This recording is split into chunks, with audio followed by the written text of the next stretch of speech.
بسم الله الرحمن الرحيم. Assalamu alaikum wa rahmatullahi wa barakatuh. That means peace and blessings be on all of you. And on behalf of the Johns Hopkins University Muslim Association, which is nicely abbreviated Juma, I welcome all of you tonight to this event on Qu'ran. And it's my great pleasure and honor to introduce Ustad Nouman Ali Khan. So, the stage is yours.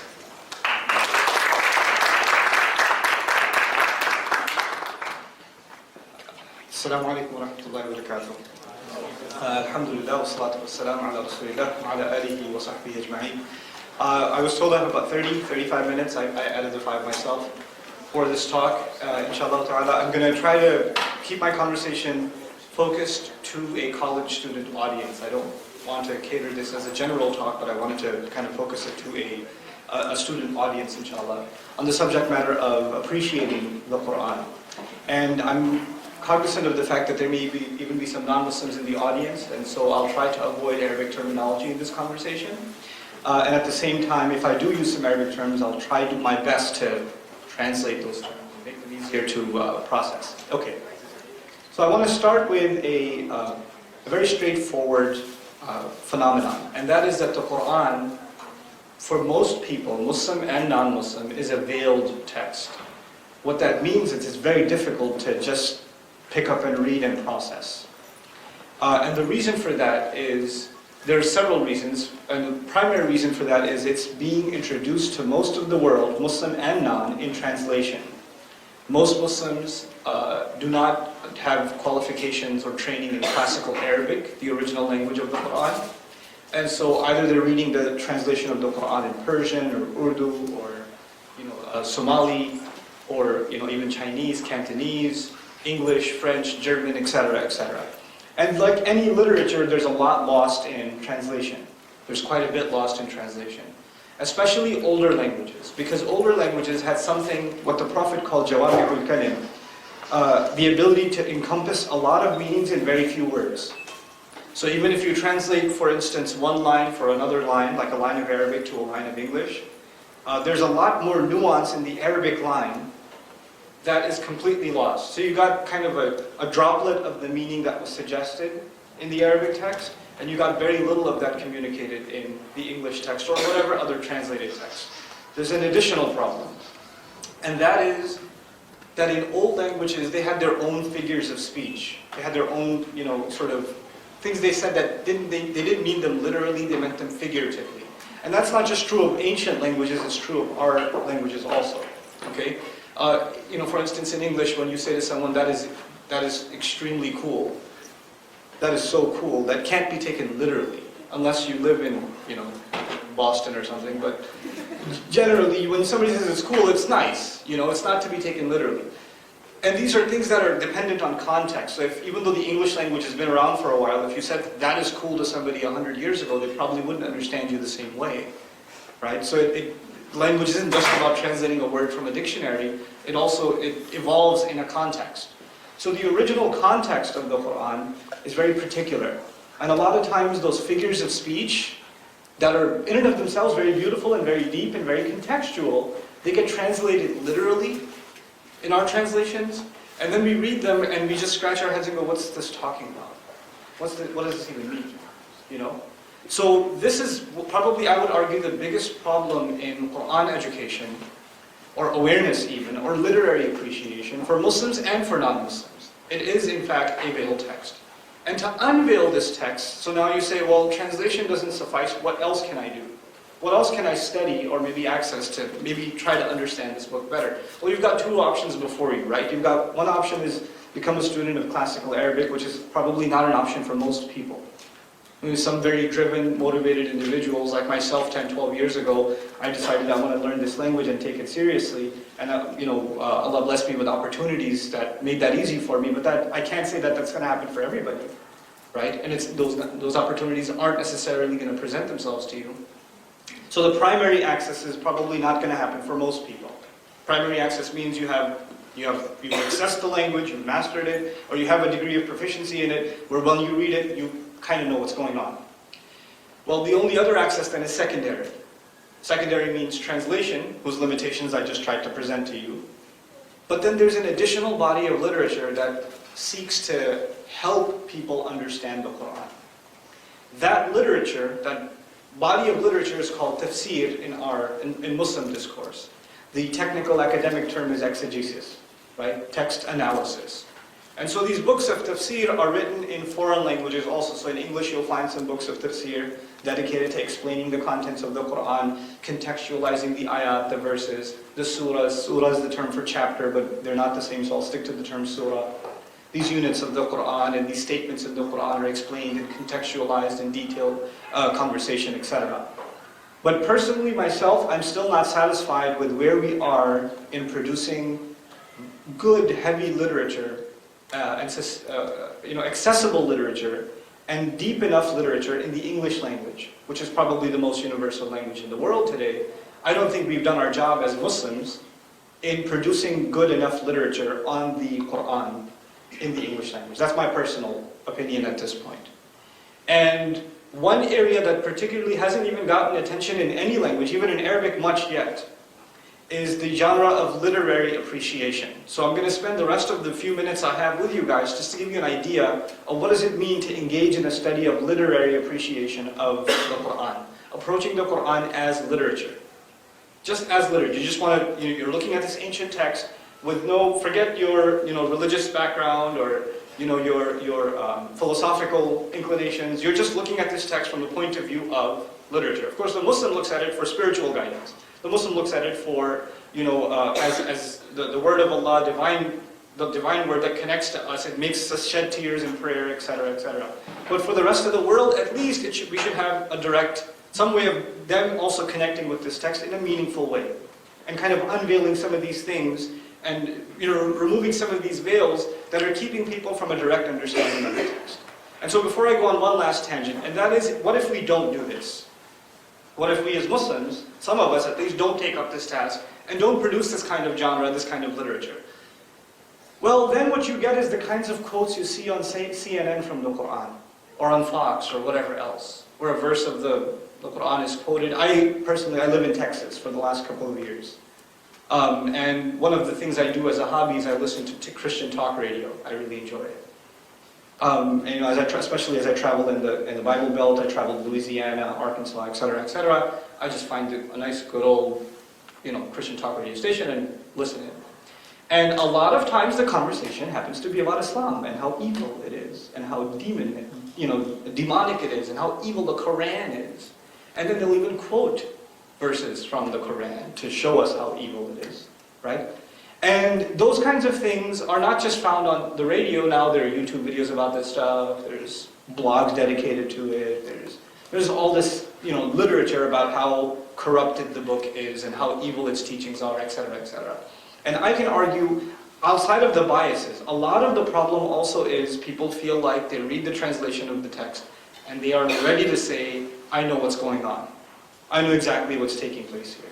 And they don't. They're so far from what's actually taking place in the text, it's laughable. Like, I listen to that stuff and I laugh, and then I cry. Right? I cry because there's somebody listening to that stuff and is actually saying, yeah, that's what it says. That is in fact what it says. So instead of producing tafsir literature, because tafsir literature is mostly written for Muslims, so it has a lot of Muslim terminology. So when a Muslim reads it, they might know what this means and that means. But when a non-Muslim reads that, they're not going to know what that's talking about. They're really not going to understand what that kind of literature is talking about. So there's some good efforts that have been made towards this end. A handful that personally encourage me. So I'd like to at least introduce you to one of them. One of them is called Select Passages from the Quran by Professor Mir from Michigan State University originally.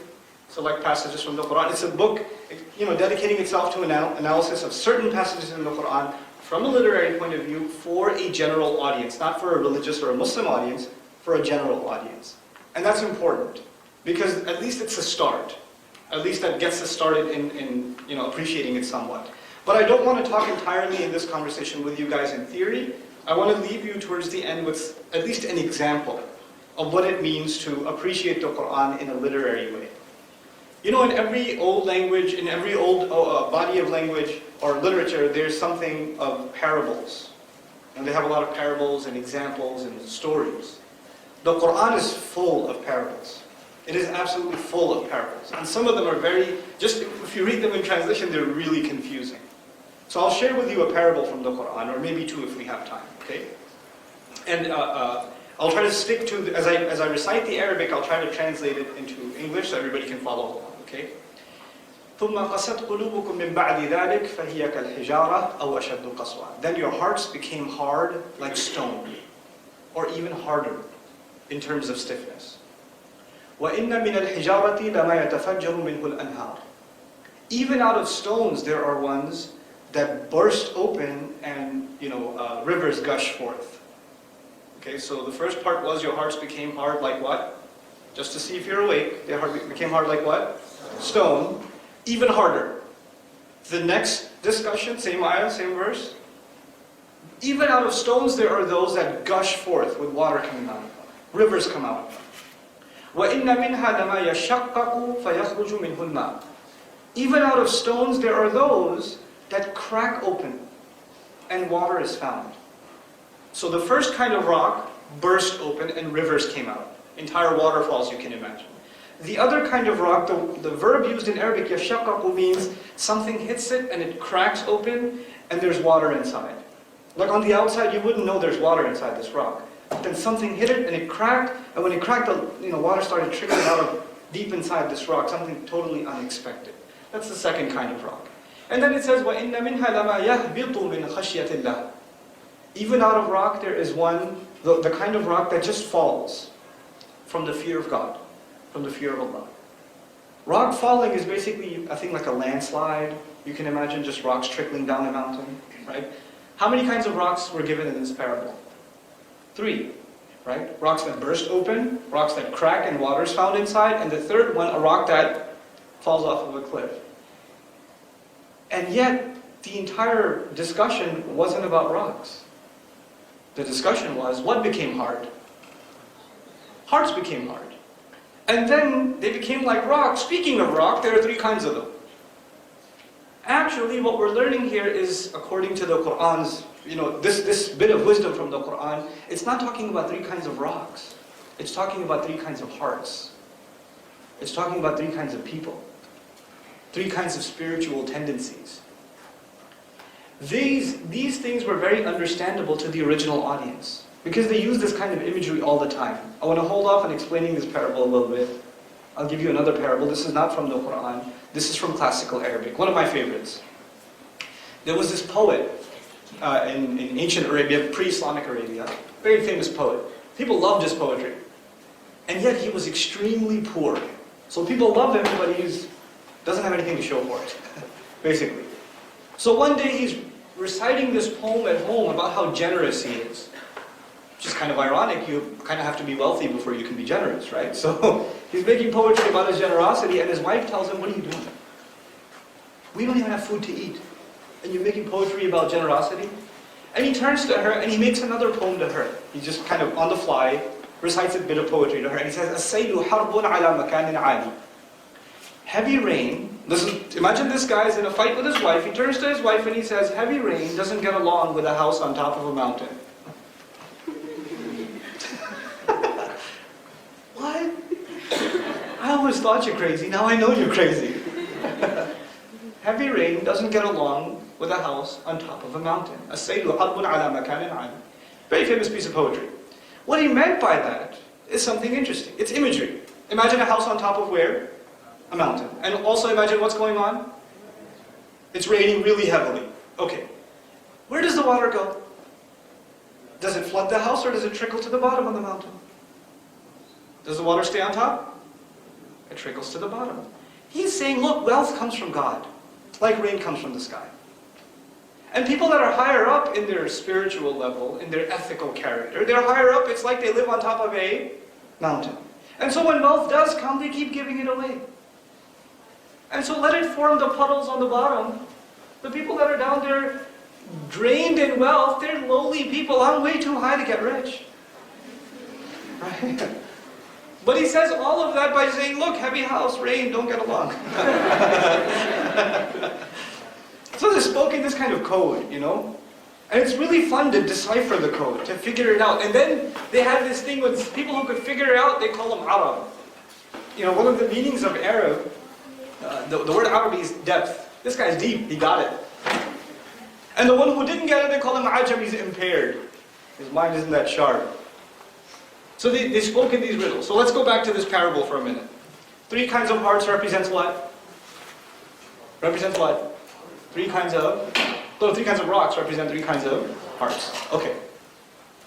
So there's a person who hears, they've been thinking about God, a purpose in life.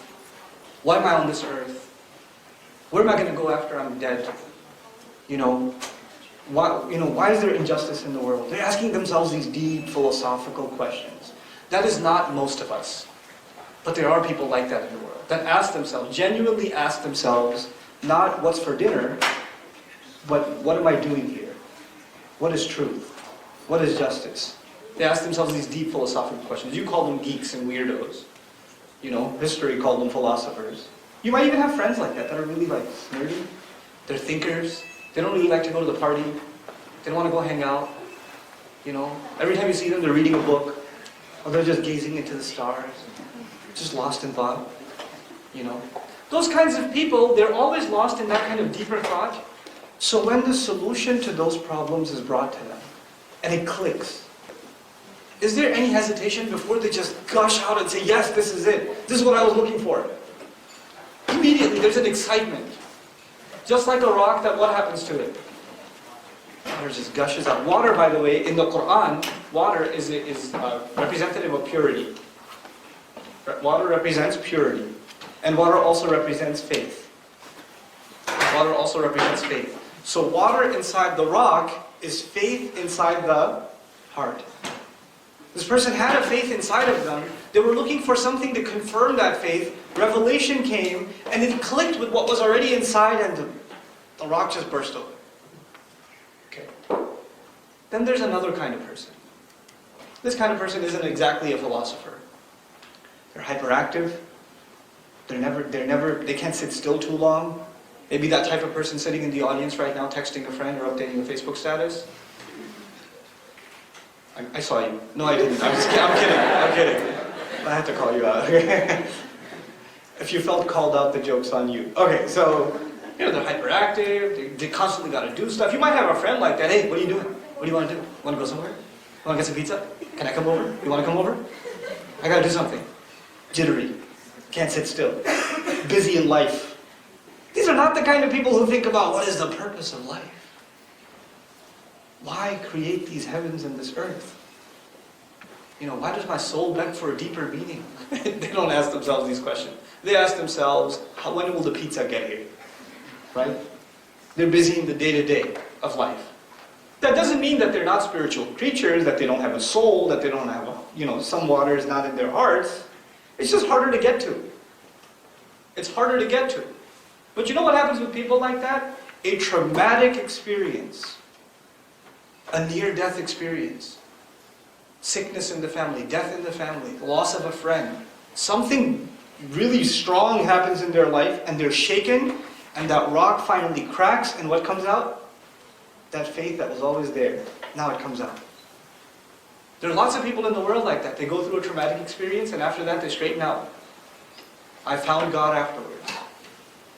Before that I was a different person. Then this thing happened in my life and oh my God, I changed.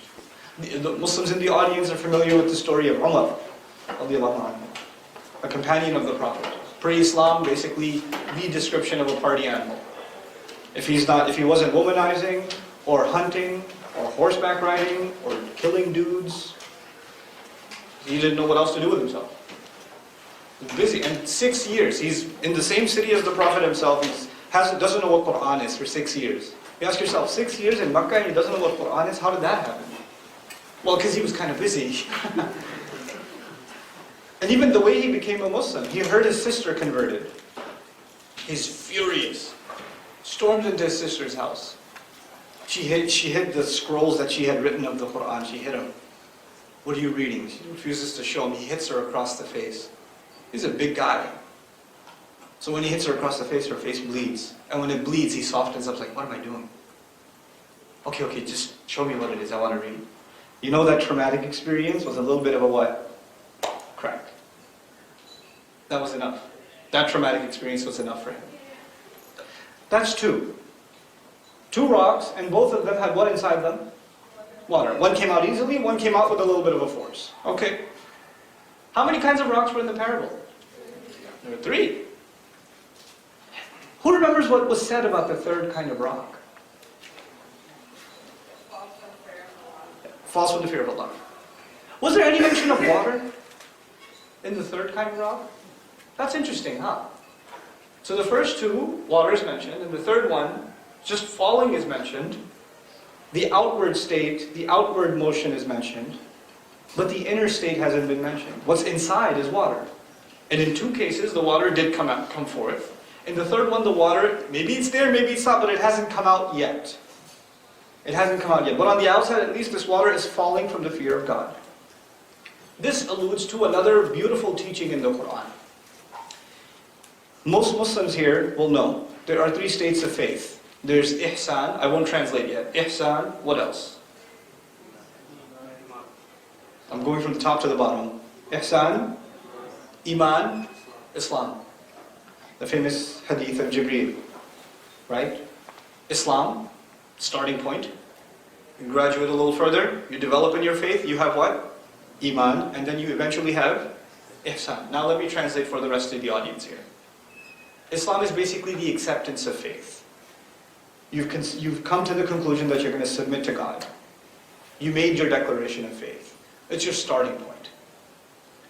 That doesn't necessarily mean you felt the sweetness of faith in prayer, that you felt connected to Allah, that it's moved you to tears, that the water's come out of your rock yet. But you keep worshiping God, and you keep trying to stay away from things that stiffen your heart, and eventually you'll start tasting the sweetness of faith, and that's Iman.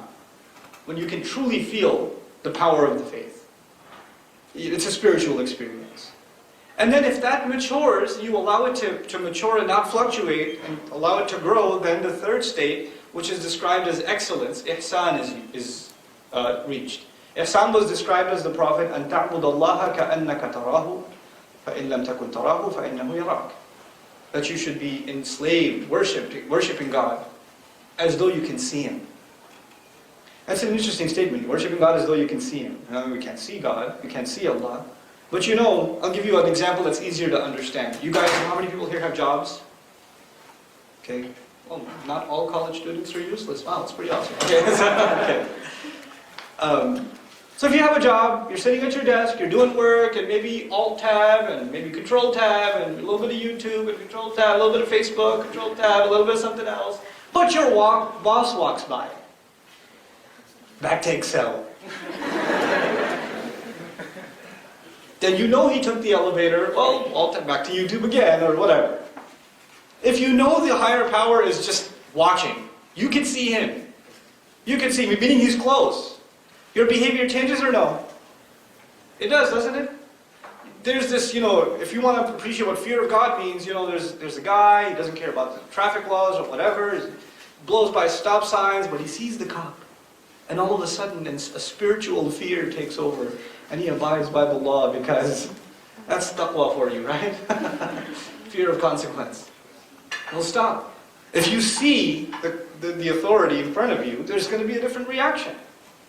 And this is not just out of fear, even out of respect. Maybe you're talking among your friends and you're speaking kind of inappropriately. Your mom walks into the room. Your teacher walks into the room. Someone you truly respect walks into the room. When we are around people that we respect a lot, we watch ourselves more. We don't just say anything that comes in our mouth. Our behavior changes. Ihsan is when you realize God is constantly watching you. And not just out of fear, but out of respect, out of love, out of consideration, out of appreciation. I'm going to watch myself. And تَعْبُدَ اللَّهَ كَأَنَّكَ تَرَاهُ. To be in that state all the time is pretty amazing. That would be called excellence. It's the highest state of faith. Now let's come back. A person who's just starting out may not have tasted the sweetness of faith yet. Just like a rock that hasn't experienced what yet? Water coming out. So the rock that had the most water is in a state of, a heart in the state of ihsan. The rock that has a little bit of water at least is in a state of iman. And at least you should have what? Islam. And in Surah Al-Hujurat, in the 49th surah, what does Allah say? قَالَتِ الْأَعْرَابُ آمَنَّا. Listen to this, it's beautiful. He says the Bedouins claim, some people became Muslim, they claim we have faith in our hearts. قُلْ لَمْ تُؤْمِنُوا. You don't believe, you don't have faith yet. وَلَكِنْ قُولُوا أَسْلَمْنَا. Tell them, you just accepted the faith, you just started out. وَلَمَّا يَدْخُلِ الْإِيمَانُ فِي قُلُوبِكُمْ. And Iman, that sweetness of faith, hasn't yet entered your hearts. That water hasn't yet entered your rocks. That's the third state. That's why the third one doesn't mention water. It hasn't happened yet. It's beautiful. The parable is beautiful. And interestingly enough, towards the conclusion of this parable belongs to the second surah, Baqarah. And the first half of this surah, this chapter of the Quran, is discussion with some people from the children of Israel, the Israelites, that were living in the city of Medina. There were some Israelites that were living in Medina. And this is a conversation between the Muslims and their first interaction with what the Quran calls the people of the book, Jews and Christians. And specifically, this conversation was with Christians. And in Arabic rhetoric, you study that when you give an example, because God here is giving an example, when you give an example, it's important that the example be relevant to your audience. And we learn in our tradition, in Muslim tradition, this particular example was in the midst of a conversation happening with the Israelites. Why is it important to mention that?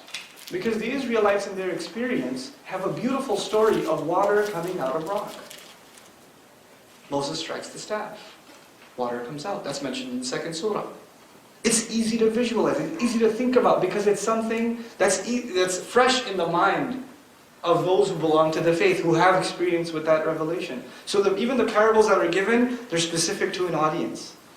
They take into consideration who's being spoken to. It's a beautiful thing. All of this stuff, unfortunately, is not easily accessible in English literature. What I just told you, I read in Arabic books that were written maybe 800 years ago. That even an average, Arabic-speaking student, if you tried to read those, he would just say, I don't know what he's talking about. It takes a while to decode that stuff. But I think it's really, really high time that we start producing this kind of literature that makes Quranic studies more accessible to people. I really think it's high time. And I'm sad that it hasn't happened yet, or not to the level that I think it should happen. But there are some good efforts that have taken place that I really do appreciate. If you're looking I know it's going to come up in QA, because my time's done. If you're looking for a translation of the Quran, it's very hard for me to recommend translations because of what I started with. Despite that, if I was to recommend a translation of the Quran at gunpoint, I would have to recommend the Oxford University Press translation of the Quran by Professor Abdul Halim, Abdelhalem, published by Oxford University Press. If those of you who don't know who Professor Abdul Halim is, he's the one who mentored the PhD paper for Professor Tariq Ramadan. And he's written several papers on Quran as literature, and he's also published a translation. Of the translations I've read, I find his probably closest to the text. And I had the honor of meeting him a few weeks ago in London. I went to his house. Alhamdulillah, I was really pleased to get a chance to meet him. He's about 90 years old. He's been studying the Quran for 70 of those 90 years. And he said the craziest thing to me. I was so depressed after he said it. So I'm sitting there because I had these questions I wanted to ask him in my own studies of the Quran. And the first thing he says, he goes, after all these years, I think I'm finally beginning to understand the Quran. I'm like, take it back, please don't say that. The man did it, he's studied at Azhar, he graduated, in Balagha, in Arabic rhetoric, in classical Arabic studies, and Quranic studies, has been doing research in the Quran for 7 decades. And then he said, I think I'm beginning to get it somewhat. This is, I believe, surah number 77, the 77th surah of the Quran. It mentions some of the beauties of paradise, of heaven. And it talks about drinks 3 times. This particular passage talks about drink 3 times. Progressively. It talks about drink, then there's some other stuff, then it talks about drinks in paradise again, then it talks about some other stuff, then it talks about drinks again a 3rd time. I want to set this scene for you because I want you to appreciate what's happening in this beautiful, beautiful surah. You guys ever go to a barbecue?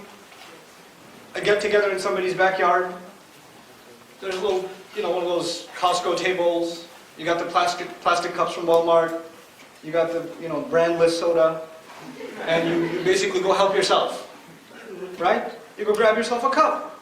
Everybody's having a good time, they're drinking or whatever. It's not like they've got those expensive champagne cups and like exotic, it's a barbecue. It's plastic bottles, plastic cups, paper plates, that's how we do, right? It's simple. One of the first discussions in the surah, إِنَّ الْأَبْرَارَ يَشْرَبُونَ مِنْ كَأْسٍ. The righteous, no doubt about it, they're going to be drinking out of cups. They're just going to go in and they're just going to grab cups and, hey, help yourself. Self-service. Okay, that's one scene. Now, that's a barbecue. Let me tell you, have you ever been invited to like a really fancy wedding or reception or one of those fancy halls? Where they have those, nicely covered tables and vases on every table and glasses placed upside down and guys dressed like penguins coming and filling your drink and all that other stuff? Exotic setting, isn't it? In this time you have to go and help yourself for a drink or it's served to you. It's a more elite setting, and part of that is you don't even have to get up. The guy comes and fills it up. Sir, would you like some more? Ma'am, would you like some more? You just keep pouring it in. By the way, cups already placed or they come later? The cups are already there or placed later? They're already placed. Quran says, وَأَكْوَابٌ مَوْضُوعَةٌ. Cups already placed. 1,400, 1,500 years ago. We still have that, huh?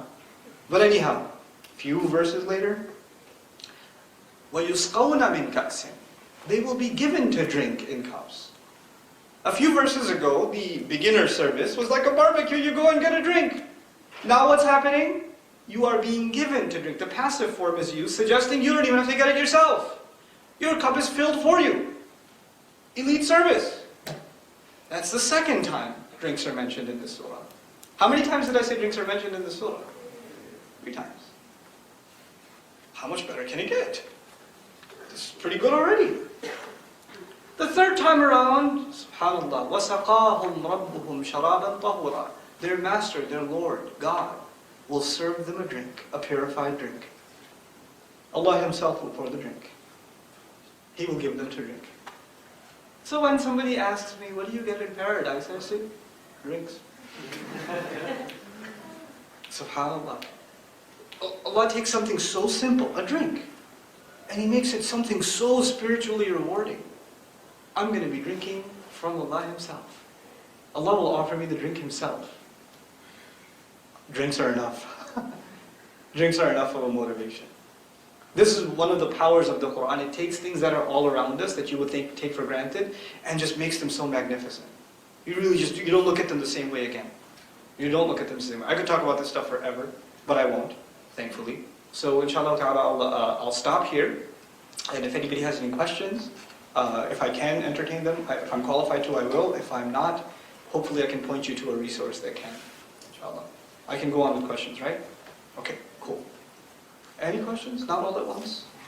Yes? I really enjoyed the short piece of Arabic poetry that you shared with us. Uh-huh. I was wondering, it seems like that would be good practice if you started with poetry to try to get a good grasp Of the Quran? I have a recommendation for that. A lot of our work's been done for us. Classical poetry was scattered. It was all over the place. And a lot of it just had to do with just any subject at all. A lot of it's about, I can't kick the habit. He's addicted to alcohol. Another guy lost his girl and he's writing 20 lines of poetry just about that or whatever. It's very scattered poetry, subject-wise. But a really great resource on a collection of classical poetry and Arabic idioms and expressions there's 2. One of them, I can think of the name off the top of my head, is called Verbal Idioms of the Quran.